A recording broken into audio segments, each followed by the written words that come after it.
भाई रियलमी की तरफ से हमें 3 नई डिवाइसेस जो हैं वो ऑफिस में रिसीव हो गई थी। अब मैं पहले इनकी वीडियो कल लगाने लगा था, लेकिन हमारी एक रिव्यू वीडियो पेंडिंग थी, तो मैंने डिसाइड किया कि पहले रिव्यू वीडियो लगाना ज्यादा जरूरी है। जिन लोगों को नहीं पता, इस चैनल पर हम हर जो भी पॉपुलर मोबाइल फोन होता है उसकी 2 वीडियोस लगाते हैं। एक अनबॉक्सिंग होती है जिसके अंदर हम आपको वो एक्सप्लेन करते हैं कि कंपनी ने ये क्लेम किए हुए हैं, और एक रिव्यू वीडियो होती है जिसमें हम एक्चुअल में टेस्ट करते हैं। आज की इस वीडियो के अंदर हम रियलमी के 16 प्रो प्लस की अनबॉक्सिंग करने वाले हैं। ये इस सीरीज का सबसे हाई एंड मॉडल है। बाय द वे मैं प्राइसिंग वैसे आपको तीनों की बता देता हूं, इनकी जो वीडियोस हैं वो सेपरेट कर देंगे। Realme 16 है, ये 1,29,999 का आया है, यानी कि 1,30,000 का आया है। उसके बाद Realme 16 Pro है जिसका प्राइस टैग 1,70,000 से ₹1 कम है। एंड देन सबसे ऊपर आ जाता है Realme 16 Pro Plus। पूरी Realme 16 सीरीज को ही लॉन्च कर दिया गया है। पूरी सीरीज ही 5G सीरीज रखी गई है, तो दैट इज एटलीस्ट समथिंग कि मैं ये कहूंगा कि कंपनी जो भी आजकल फ़ोन लॉन्च कर रही हैं उनको चाहिए कि वो 4G ना करें, स्पेशली द फैक्ट कि पाकिस्तान में 5G लॉन्च हो चुका है, तो अब पुराने मोबाइल फोन्स को लॉन्च करने का कोई खास फायदा है नहीं। 16 प्रो प्लस साइड पर लिखा हुआ है। बॉक्स का कलर सिल्वर है, विच इज इंटरेस्टिंग, क्योंकि रियलमी का जनरली पहले जो कलर था वो येलो हुआ करता था, but now it is silver.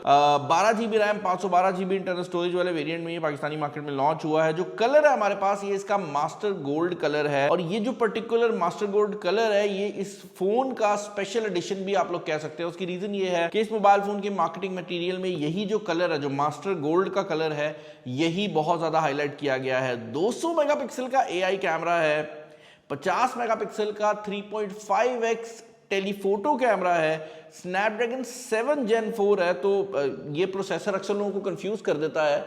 7S Gen 4 नीचे वाला प्रोसेसर है, 7 Gen 4 ऊपर वाला प्रोसेसर है। 7S Gen 4 हमें 95,000 से मिलना शुरू हो जाता है, और 7 Gen 4 जो है ये पाकिस्तान में 1,70,000 की रेंज में इससे पहले आया है।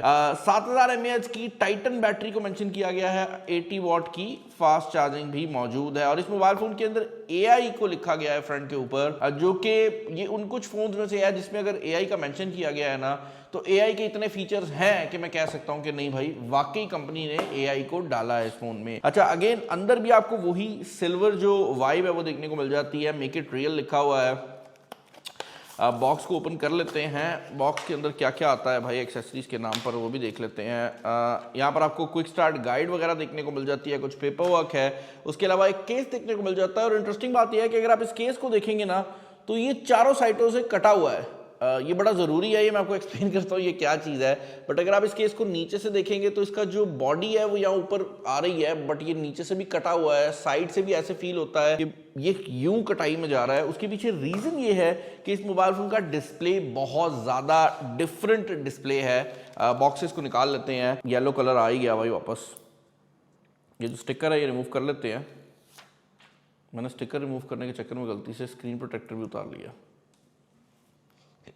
स्टिकर उतार रहा था, स्क्रीन प्रोटेक्टर भी उतर गया। चलो कोई नहीं, उतार लेते हैं। अच्छा, इस मोबाइल फोन के डिजाइन की अगर आप बात करते हैं तो फर्स्ट ऑफ ऑल तो डिजाइन को डिस्कस कर लेते हैं। जैसे मैंने कहा है कि this is a very special design. Master gold colour ये जो है, इसकी बैक आपको लेदर टाइप की फील होती है। लेदर है नहीं, this is a leatherette type material, leather type की फील होती है। बैक पर आपका ट्रिपल कैमरा सेटअप है, एक कैमरा प्लेटो है, और ये डिजाइन ऐसे किया गया है कि कोई वाजिया कैमरा बम्प नहीं है, यानी कि ये स्लोली स्लांट हो जाता है ऊपर की तरफ।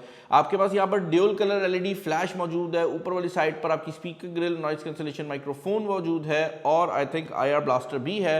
एंड नीचे वाली साइड पर टाइप C की पोर्ट और सिम स्लॉट जो है वो मौजूद है। एंड इसके अलावा आपके मोबाइल फोन की जो फ्रंट साइड है उसके ऊपर आपका डिस्प्ले है। बॉक्स के अंदर भी बाकी सामान पे नजर मार ही लेते हैं इसी डिजाइन के चक्कर में। 80 वॉट की सुपर वूक चार्जिंग वाला जो पावर बैंक लगा था, चार्जर आपको देखने को मिल जाता है, और एक सिम इंजेक्शन पिन देखने को मिल रही है, जो कि सस्पिशियसली हमने किसी और ब्रांड की तरफ से पहले देखी हुई है। मतलब अनबॉक्सिंग एक्सपीरियंस काफी सिमिलर है। अच्छा, यहाँ पर सिम पिन को भी यूज कर लेते हैं। ये mobile phone IP69, K69, IP68 ratings के साथ आता है, विच बेसिकली मीन्स कि इसकी वाटर एंड डस्ट रेजिस्टेंस बहुत ज़्यादा कमाल होने वाली है। 2 सिम स्लॉट्स की ऑप्शन यहाँ पर मौजूद है, but this does not come with a memory card की स्लॉट। लेकिन इस प्राइस रेंज में और इस स्पेक्स के साथ मैं कहूँगा भी नहीं कि मेमोरी कार्ड चाहिए, क्योंकि इसका एक ही वेरिएंट लॉन्च हो रहा है जो कि 12GB रैम और 512GB इंटरनल स्टोरेज वाला है। पर्सनली आई बिलीव कि इन सब फोन्स के अंदर अगर एक वेरिएंट नीचे लॉन्च कर दिया जाता तो प्राइसिंग बेहतर हो सकती थी। स्पेशली अगर ये फोन 170 में होता और 256GB के अंदर लॉन्च किया जाता, तो आई थिंक वो ज़्यादा लोगों को जो है वो टारगेट कर सकता था। अच्छा, डिस्प्ले का जैसे मैंने आपको बताया था कि इसके डिस्प्ले में एक यूनिक चीज़ है और वो यूनिक चीज़ मैं आपको एक्सप्लेन कर देता हूँ। इसका जो डिस्प्ले है it is called 4D curve display. ये रियलमी की अपनी जार्गन है। आसान अल्फाज में बताऊं तो भाई नॉर्मली आपने फोन्स को देखा होगा वो साइड से कर्व होते हैं। इस मोबाइल फोन के अंदर ऊपर और नीचे से भी डिस्प्ले को कर्व दिया गया है। ये पहली बार नहीं है कि हम किसी फोन में ये चीज देख रहे हैं, बट ये जनरली फ्लैगशिप फोन्स में हुआ करता था। इसका फायदा क्या होता है? इसका फायदा ये होता है कि जब आप फोन को सामने से देखते हैं तो आपको लगता है कि फोन के बेजल्स ना होने के बराबर है। और दूसरा फायदा ये होता है कि इन फोन्स के अंदर अब आपको पता है नीचे से स्क्रॉलिंग का बहुत सीन चला हुआ है। तो जब आप नीचे से स्क्रॉल करते हैं ना यहां से, तो क्योंकि ये नीचे से भी कर्व है तो फिंगर बड़ी अच्छी तरह से ग्लाइड कर जाती है। अच्छा भाई, अपार्ट फ्रॉम द फैक्ट कि इस मोबाइल फोन का डिस्प्ले कर्व्ड है, इस मोबाइल फोन के अंदर आपको जो डिस्प्ले मिलता है ये 6.8 इंचेस का डिस्प्ले है, विच बेसिकली मींस के अगर आप फ्लैगशिप्स की बात करते हैं तो इससे बड़े साइज का डिस्प्ले नहीं आता मोबाइल फोन में। Like 6.8 inches is almost the absolute limit. इसके अलावा ये एमोलेड होने के साथ साथ आपको इन डिस्प्ले फिंगरप्रिंट स्कैनर भी प्रोवाइड कर देता है। और ये जो इन डिस्प्ले फिंगरप्रिंट स्कैनर है आप देख सकते हैं काफी ज्यादा तेज है। और एक मिनट, मुझे लग रहा है अल्ट्रासोनिक है, नहीं, इन डिस्प्ले फिंगरप्रिंट स्कैनर है बट ये ऑप्टिकल फिंगरप्रिंट स्कैनर ही है। एक और चीज जो कि इस डिस्प्ले के बारे में बड़ी इंटरेस्टिंग है वो ये है कि ये 144 हर्ट्ज के रिफ्रेश रेट को सपोर्ट करता है। और यहाँ पर हम इसके रिफ्रेश रेट वाले सेक्शन में चले भी जाते हैं। मैं ब्राइटनेस थोड़ी कम कर दूं ताकि आपको भी नजर आ सके। ऊपर वाला कैमरा जो है वो ज्यादा ब्राइटनेस पिक कर लेता है। आप देख सकते हैं यहाँ पर आपके पास ऑप्शन है स्टैंडर्ड की और 144 हर्ट्ज की, विच बेसिकली मीन्स कि इसके अंदर LTPO पैनल नहीं है, लेकिन इसके अंदर 144 हर्ट्ज की जो रिफ्रेश रेट है वो मौजूद है। और यहाँ पर जो रेजोल्यूशन है वो भी आप देख सकते हैं कि 1080p से ज्यादा रेजोल्यूशन के साथ ये डिस्प्ले आता है। और इसके अंदर PWM डिमिंग भी जो है वो भी 4000 के करीब है, which is a huge number. कहने का मकसद ये है कि डिस्प्ले की जहां तक बात है इस प्राइस रेंज में it is a very nice display, और इससे बेहतर डिस्प्ले आपको इस प्राइस रेंज में देखने को नहीं मिलता। इंटरनल्स की अगर आप बात करते हैं तो वहां पर चीजें डिफरेंट हो जाती हैं। उसकी रीजन ये है कि इस मोबाइल फोन के अंदर इंटरनल्स की फॉर्म में आपको स्नैपड्रैगन 7 Gen 4 देखने को मिलता है। ये जो प्रोसेसर है अगर आप इसकी बात करते हैं तो आई वुड से कि this is a very nice processor, but इसके बारे में मैं ये भी कहना चाहूंगा कि ये 2 लाख रुपए का मोबाइल फोन है। ये processor, exact same processor Pakistani market में आई थिंक 1,60,000 से शुरू हो जाता है। तो उस लिहाज से प्रोसेसर अच्छा प्रोसेसर है, बट ये नहीं कह सकते कि 2 लाख की रेंज में बेस्ट प्रोसेसर है। इसका जो AnTuTu स्कोर है वो आपको तकरीबन 1.5 मिलियन के करीब देखने को मिल जाता है। PUBG परफॉर्मेंस की अगर आप बात करते हैं तो PUBG में अगर आप इसको स्मूथ पे रखेंगे तो आपको एक्सट्रीम प्लस का जो फ्रेम रेट है वो देखने को मिल जाता है, विच बेसिकली मींस कि 90 FPS मिल जाता है। उससे ऊपर आपको 60 FPS मिल रहा है। उसके बाद अगर आप अल्ट्रा HD पे चले जाएंगे तो अल्ट्रा फ्रेम रेट देखने को मिल जाता है। कहने का मकसद ये है कि as far as gaming performance is concern तो कोई भी ऐसी गेम नहीं है जो आप इस मोबाइल फोन के ऊपर खेलें और आपको ये फील हो कि मोबाइल फोन किसी भी तरह से स्लो हो रहा है। सॉफ्टवेयर एक्सपीरियंस की अगर बात करते हैं तो यहाँ पर जो सॉफ्टवेयर एक्सपीरियंस है it is basically Realme UI, और ये जो ऑपरेटिंग सिस्टम है ये Android 16 बेस्ड है। Realme ये क्लेम करती है कि they will give you 3 years of guaranteed software upgrades, जिसका मतलब ये है कि इस मोबाइल फोन के ऊपर अभी Android 16 चल रहा है तो Android 19 तक आप एक्सपेक्ट कर सकते हैं कि इस पे गारंटीड सॉफ्टवेयर अपग्रेड्स आएंगी। 512 GB की इंटरनल स्टोरेज दी गई है जो कि UFS 3.1 है। ये भी इंटरेस्टिंग है क्योंकि इस रेंज में हमें UFS 4.1 भी मिल जाता है। तो यहाँ पर UFS जो है वो 3.1 को यूज किया गया है। और ओवरऑल अगर आप सॉफ्टवेयर एक्सपीरियंस की बात करते हैं तो यहाँ पर ज़्यादातर चीज़ों में जो है हमें एड्स वगैरह देखने को नहीं मिलते, लेकिन ये मोर ऐप्स का जो एरिया है ये मौजूद है, लेकिन आप इसको रिमूव भी कर सकते हैं और अनग्रुप करके आप चीज़ों को डिलीट भी कर सकते हैं। तो कोई ऐसा एड्स का या वो जो एक नॉन प्रीमियम वाइब आती थी फ़ोन से वो इसके सॉफ्टवेयर में मौजूद नहीं है। AI फीचर्स की अगर आप बात करते हैं तो इसके सॉफ्टवेयर के अंदर 2 तरह के AI फीचर्स हैं। एक वो जो आपके सॉफ्टवेयर के अंदर मौजूद है और दूसरे वो जो आपके कैमरा के अंदर मौजूद है। अब अगर आप सॉफ्टवेयर के एक्सपीरियंस की बात करते हैं तो यहाँ पर नेक्स्ट AI के नाम से एक सेक्शन दिया गया है जिसके अंदर आपके सारे AI के फीचर्स हैं। अब AI राइटर और AI ट्रांसलेट, ये 2 ऐसे फीचर हैं जो हम ऑलरेडी देख चुके हैं। AI कैमरा जो है इसके अंदर आपको काफी ज्यादा फीचर्स मिल जाते हैं तो इसको हम कैमरा में ही डिस्कस कर लेंगे। बट AI गेमिंग कोच के नाम का भी एक फीचर आ जाता है और ये फीचर मुझे बड़ा इंटरेस्टिंग लगा है। उसकी रीजन ये है कि इस फीचर के अंदर आपको बेसिकली ये बता देता है कि जो गेम आप खेल रहे हैं उसमें आप क्या अगला स्टेप ले सकते हैं, और ये रियल टाइम के अंदर आपको बता रहा होता है कि आपने क्या स्टेप लेना है। बड़ा इंटरेस्टिंग फीचर है क्योंकि गेम चल रही होती है और उसके ऊपर AI रियल टाइम में आपको बता रही होती है, बट इसके अंदर सारी गेम्स एडेड नहीं है। इस टाइम जब मैं वीडियो रिकॉर्ड कर रहा हूँ तो मोबाइल लेजेंड्स, उसके अलावा पबजी मोबाइल और BGMI, ये 3 गेम्स हैं जो कि इस AI गेमिंग कोच में अवेलेबल है। उसके अलावा AI के बाकी लाइव अलर्ट्स और सर्कल टू सर्च वगैरह तो मौजूद है ही। कैमरा की डिस्कशन करते हैं तो इस मोबाइल फोन के अंदर जो मेन कैमरा लगाया गया है ये सैमसंग का 200 मेगापिक्सल का सेंसर है और ये 1/1.56 सेंसर है। यानी कि कहने का मकसद ये है कि तकरीबन जो एक 1 इंच का सेंसर होता है उसका 75% साइज है इसका, जिसका मतलब ये है कि एक बड़ा सेंसर है। और ये 200 मेगापिक्सल का सेंसर इन कैमरा जूम भी सपोर्ट करता है, जिसका मतलब ये है कि अगर मैं इसका कैमरा सेटअप ओपन करूं तो आप देख सकते हैं कि यहाँ पर 1x आपको देखने को मिल जाता है और उसके बाद ये जो 2x है ना, ये ऑप्टिकली 2x कर सकता है। उसकी रीजन ये है कि ये पिक्सल्स को फर्दर जूम कर सकता है और उसके बाद जब आप इसको 3.5x में मूव करेंगे तो ये इसके जूम कैमरा 50 मेगापिक्सल वाले पे शिफ्ट कर जाएगा और उसके बाद अगर आप इसको 0.6x पे मूव करते हैं तो इसका 8 मेगापिक्सल का अल्ट्रा वाइड एंगल कैमरा है। अब इसके अलावा इसका फ्रंट कैमरा भी 50 मेगापिक्सल का है और हमने यहाँ पर पहले बहुत ज़्यादा पिक्चर्स ली हैं, तो पहले मैं उन्हीं को डिस्कस करना चाहूँगा क्योंकि यहाँ पर हमने जो शॉट्स लिए हैं उससे काफ़ी हद तक आपको क्लियर हो जाएगा कि इस मोबाइल फ़ोन की जो कैमरा क्वालिटी है वो कैसी है। फर्स्ट ऑफ ऑल ज़रा बैक कैमरा को डिस्कस कर लेते हैं।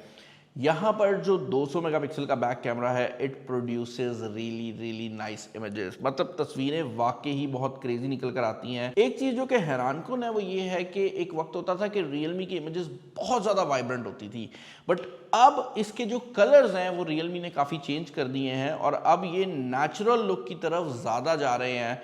लेकिन अगर आपको रियलमी की पुरानी कलर साइंस पसंद थी तो आपको इसकी सेटिंग मेन्यू में आना होगा और एडिटिंग में जाकर ये जो AI एडिटर है इसको दबाना होगा और यहाँ पर आपको वो सारे पोर्ट्रेट ग्लो वाले फीचर्स मिल जाएंगे। मैं फॉर एग्जांपल इसको पोर्ट्रेट ग्लो पे डालता हूँ रियल टाइम में ताकि आपको समझ आ सके कि ये तस्वीर चेंज कैसे होगी।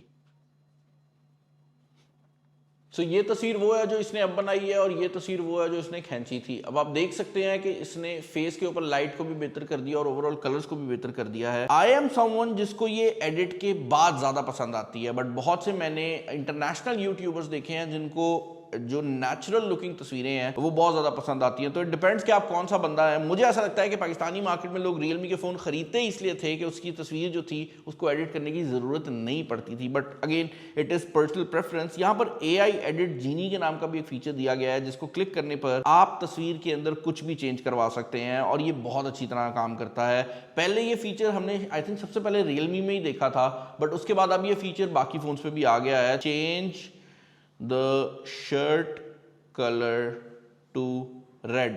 तो मैंने कहा है कि भाई इस तस्वीर में जो शर्ट का कलर है उसको रेड करो। अब देखते हैं कि ये जो वाइट और ब्लू है इसमें क्या करता है, क्या ये पूरे को रेड कर देता है या कुछ एरिया को रेड करता है। ओके भाई, तो ये इतना इंटेलिजेंट है कि जब मैंने उसको शर्ट का कलर रेड करने का कहा है तो उसने पूरी शर्ट को रेड नहीं किया, जो लाइनें हैं उनको ऑरेंज करके एक कंट्रास्ट क्रिएट कर दिया है। तो ओरिजिनल इमेज जो थी ये ब्लू वाली और व्हाइट वाली थी और उसने इसमें कन्वर्ट कर दिया है, जो कि मेरे ख्याल से एक बहुत ही अच्छा और इंटेलिजेंट वे है तस्वीरों को एडिट करने का। जैसे मैंने बताया बैक कैमरा बहुत अच्छे रिजल्ट प्रोवाइड करता है और 200 मेगापिक्सल होने की वजह से इसके जो रिजल्ट्स हैं उनमें अगर आप तस्वीरों को जूम इन कर भी लेते हैं तो आपको जो डिटेल है उसकी कोई भी कमी फील नहीं होती। बैक कैमरा के अंदर जूम कैमरा भी मौजूद है और इसके अंदर AI जूम का यूज़ किया गया है, जिसका मतलब ये है कि आप 10x तक जो जूम है उसको यूज़ कर सकते हैं। इसको टेस्ट करने के लिए मैं पीछे से जो टीम मेंबर है उनको बुलाता हूँ। ज़रा आप इधर आओ, आप इस लाइट में खड़े हो जाओ यहाँ पे, ताकि कैमरे में भी आप आ रहे हो, ये एरिया आ रहा है ना, बस यहाँ पे खड़े हो जाओ।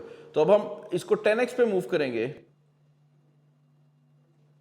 और उसके बाद जब मैंने पिक्चर खींची है तो आप देख सकते हैं कि ये तस्वीर ऐसे लगता नहीं है कि एक जूम इन शॉट हो, लाइक बंदे की आप आंखों के अंदर भी जो डिटेल है वो देख सकते हैं, which बेसिकली मींस कि इसका जो जूम कैमरा है वो बहुत अच्छे तरीके से काम करता है। वीडियो की अगर आप बात करते हैं तो बैक कैमरा में आपको 4K 60 फ्रेम्स पर सेकंड जो है वो देखने को मिल जाता है and it is available on 1x 2x and 3.5x। जो चीज मुझे हैरानकुन लगी है वो ये है कि इस मोबाइल फोन के अंदर आपको जो स्टेबलाइजेशन है वो भी देखने को मिल जाती है और वो भी 4K 60 फ्रेम्स पर सेकंड में फंक्शन करती रहती है, जिसका मतलब ये है कि आप इसकी EIS OIS को 4K 60 फ्रेम्स पर सेकंड के साथ इस्तेमाल कर सकते हैं। Apart from that portrait mode है, हाई रेज मोड है, तो कैमरा में बहुत ज्यादा फीचर्स दिए गए हैं। सेल्फी कैमरा भी इस मोबाइल फोन का बहुत सॉलिड है और इस मोबाइल फोन से निकली हुई पिक्चर्स बहुत अच्छी आती हैं। हाउएवर अगेन मुझे यहाँ पर भी यही फील हुआ है कि रियलमी ने अपनी कलर साइंस को पहले की निस्बत बहुत ज़्यादा चेंज कर दिया है। जो वाइब्रेंट कलर हुआ करते थे अब वो डायरेक्टली नहीं निकलते, बट आप AI पोर्ट्रेट ग्लो यूज़ करते हैं तो आप उन कलर्स को दोबारा अचीव कर सकते हैं, या फिर आपको कैमरा के अंदर बिल्ट इन फिल्टर्स को इस्तेमाल करना पड़ेगा। इस मोबाइल फोन के अंदर एक और इंटरेस्टिंग फीचर जो कि हमें नजर आया है वो इसका ये ऑटो फ्रेमिंग का फीचर है। आप कैमरे को ओपन करेंगे, आप सामने इस कैमरे को पॉइंट करेंगे जैसे मैं अभी कर रहा हूं,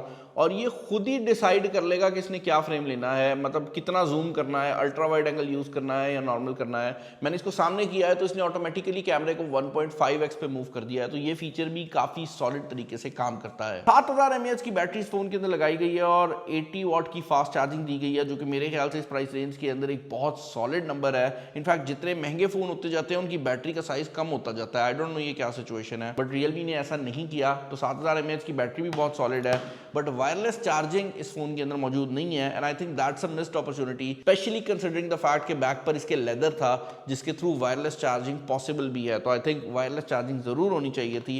ऑल इन ऑल अगर आप इस फोन के रिलेटेड मेरे ओपिनियन जानना चाहेंगे तो मैं यही कहूंगा कि मुझे ऐसा लगता है कि इसका अगर 256 GB वेरिएंट आता और 170 की रेंज में आता तो पाकिस्तानी मार्केट में बहुत कंपेटिटिव हो सकता था। This is a very nice device, but मुझे लगता है कि 2 लाख का जो प्राइस टैग है वो शायद लोगों को डराए इस फोन को खरीदने से। चैनल पर नए हैं, चैनल को सब्सक्राइब कर लीजिएगा, वीडियो पसंद आई है तो जरूर लाइक कीजिएगा, दूसरा शेयर कर दीजिएगा। इस वीडियो में इतना ही।